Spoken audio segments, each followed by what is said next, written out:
So this is the new lens I just got. It is from Viltrox autofocus 20mm lens.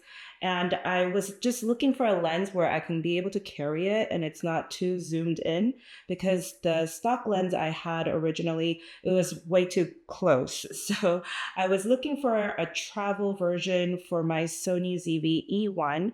It's very lightweight camera for traveling.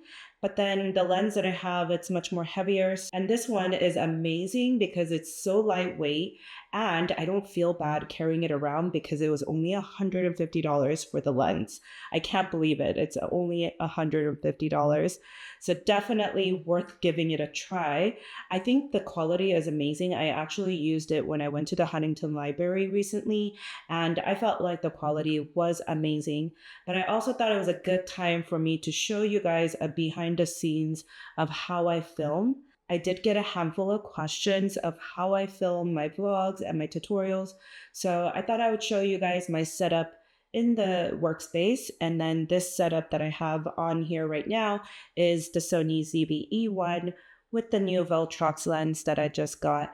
And I'll be linking all that information below. So this is the camera I use in the workspace. It's the Sony a7C. I'll be linking both the camera and the lens below. It's definitely bulkier, so I can't travel with this, but the quality is so amazing. So I like to use it in the workspace when I'm trying to get details or when I'm working with brands when they require higher quality. I'm going to be doing an unboxing video. I'm going to show you the process behind it. Hopefully this inspires you for your next unboxing video.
So that's how I film my videos. I basically do this giant only one take, and then move my camera around multiple times in different angles, different heights, and then it makes it look like I have multiple cameras, but I don't.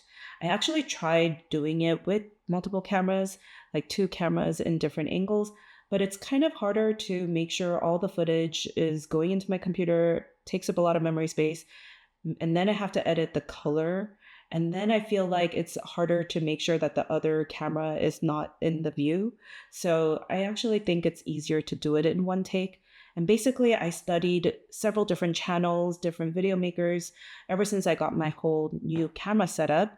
And I feel like that was my takeaway from other creators as well. That's how they do it, so that's how I started doing it. Hopefully that helped, and I'm also working on it. I'm no professional here, so I'm still a work in progress.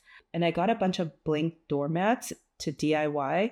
I think it's going to be perfect in time for summertime to get some fresh new doormats for my home.